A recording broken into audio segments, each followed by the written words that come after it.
was a big, bright, beautiful summer day in the big harbor. All the tugs were still asleep.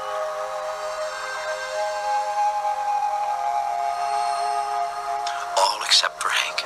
Hank was up early and almost bursting his bumpers with excitement over all the wonderful things he wanted to do today. He felt happier than happy. Theodore was up now. "Theodore! Theodore!" called Hank, and he nuzzled him a little just to make him extra awake. "Do you want to see who can be first to the oil pumps?" "No, Hank," replied Theodore. I'm still sleepy." "Oh," replied Hank. "Oh, I'm sorry, Theodore."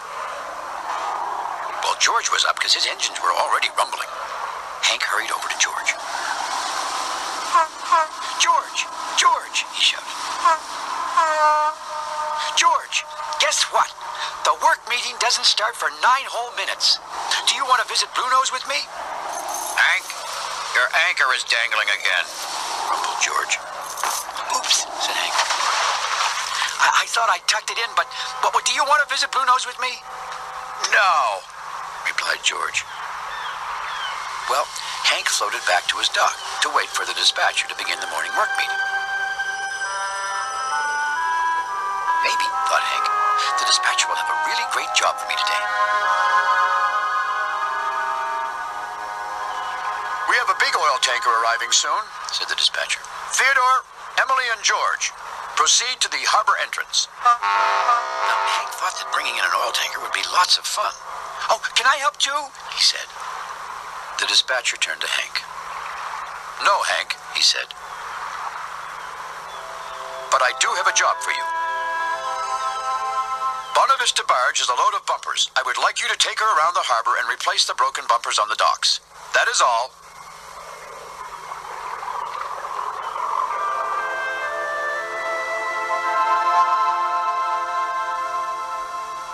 Well, replacing broken old bumpers wasn't the kind of job Hank had been hoping for, but Hank set off with his sunniest smile. Well, maybe his second sunniest smile.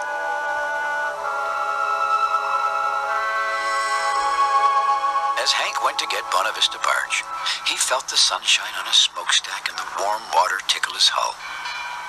"I bet the rest of the day will be greater than great," he said to himself. Just then, Hank saw Foduck floating along with his serious safety patrol face. "Foduck! Foduck!" Hank called. "Yes, Hank?" Foduck said. "What is it?" "Do you want to race to Bonavista barge?" said Hank. "No, Hank," replied Foduck. "I'm very busy now." And with that, Foduck went on his way. No, no, no, no, no. To Hank, it seemed like that was all anybody had been saying to him ever since he woke up. Hank floated there, alone in the middle of the busy harbor. All of a sudden, sunshine didn't seem so bright. The water not quite as warm. But then, just as suddenly, Hank smiled again. "I bet Bonavista barge will want to do things I want to do." Sure enough, Bonavista was waiting with a big load of bumpers when Hank came hurrying along. In no time at all, Hank tied his tow line onto Bonavista and began to pull. "Bonavista! Bonavista!" said Hank. "Would you like me to take you the long way around today? That way we can see lots of things." "No, Hank," replied Bonavista. "I'm hot, and these bumpers are heavy. Let's just get our work done." Hank couldn't believe his ears. A barge had said no to him. Hank could feel all the no's everyone had said to him building up inside like hot steam in a kettle. "It's not fair," he shouted to the whole harbor. "No one wants to do what I want to do. Well, I don't want to move dumb old bumpers, and I don't want to work today, and I don't even want to be a tugboat anymore." Now, all the other tugboats who were heading off to work heard Hank blow his stack, and they couldn't believe it. "I've never seen Hank lose his temper before," said George. "What's the matter with him?" said Emily. "I'll find out," said Theodore, and he set off right away to talk to his friend. "Hank," called Theodore, "why did you yell like that? What's the matter?" Nothing, replied Hank quietly. I just want to be by myself. Are you sure that's what you want? Theodore said. But Hank just stared at his anchor. This wasn't like Hank at all.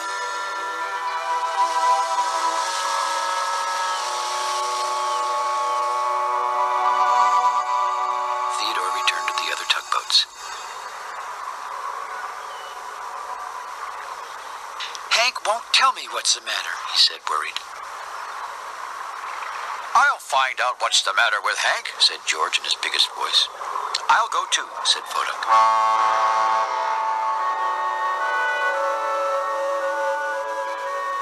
Hank was just beginning to replace broken bumpers when George and Fodak rumbled up. There seem to be plenty of broken bumpers to replace today, said Fodak thoughtfully. Hank didn't answer. So, Fodak went on, everything shipshape. Your oil's not overheating, is it? No, replied Hank. Well, good. That's good, said Fodak. Does your hull hurt? Maybe there are barnacles in your bilge water. I don't think so, said Hank. Hank, said George, who was beginning to lose his patience. Why did you shout like that in the middle of the harbor? What is the matter with you? Nothing, replied Hank. I just want to be by myself. Well, grumbled George, who really didn't know what else to say. Just do your best. And with that, George and Fodak turned and headed back to the other tugboats. Hank wants to be by himself, announced George. Heat rash and barnacles, most likely, added Fodak. Theodore gazed out towards Hank. Hank never wants to be by himself, he said. Theodore was getting more and more worried about his friend. I'll go talk to him after we've finished work, said Emily, trying to be helpful. Just as Hank finished replacing broken bumpers, Emily appeared. I've finished work too, said Emily. Would you like to come with me to visit some of my favorite places around the harbor? Okay, said Hank, but he didn't really sound too excited. Hank, are you upset about something? Said Emily.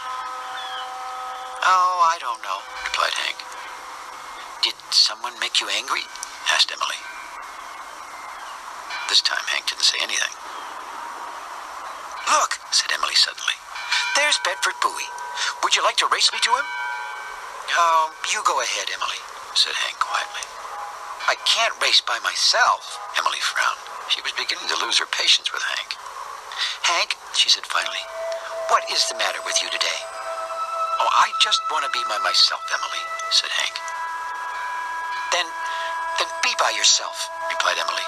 Well, she didn't mean to sound angry with Hank. She was really upset at herself for not being able to make him feel better. Hank watched Emily sail off. He knew he kept saying he wanted to be by himself, but somehow it didn't make him feel very good when Emily left. In fact, it made him feel even worse.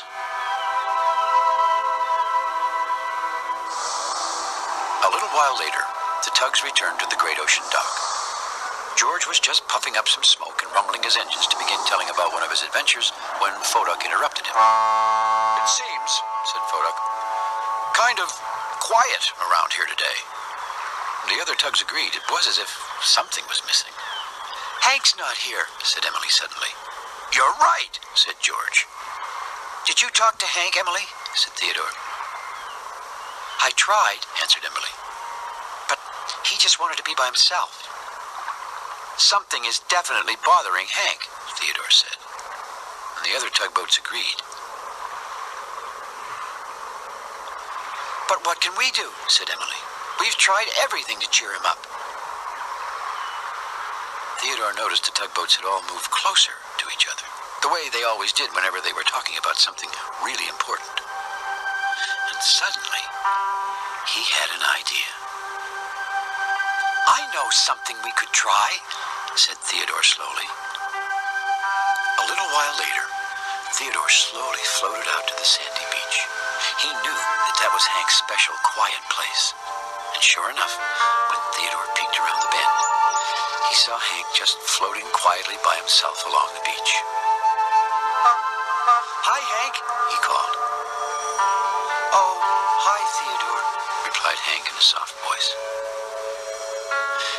a bad day, huh, Hank? Said Theodore after a moment. I'm having a really bad day, Theodore, said Hank.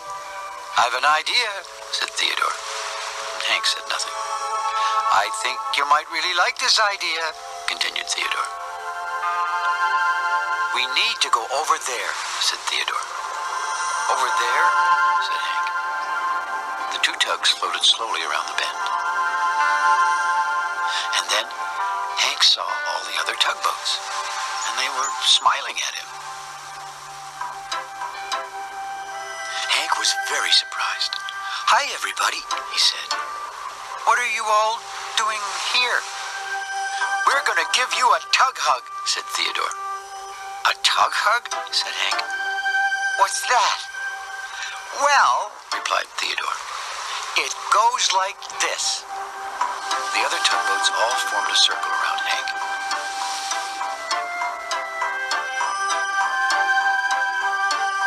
And then moved really, really close to him until their bumpers were all nuzzling together.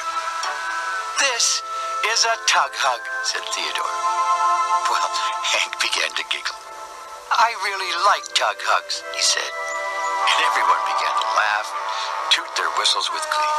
And just like a dark cloud blowing away and the sun coming out again, Hank felt just the way he'd felt when he'd woken up that morning. Happier than happy. Thank you, Theodore, said Hank.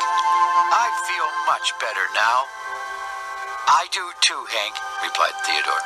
I do too. We all do, said the others.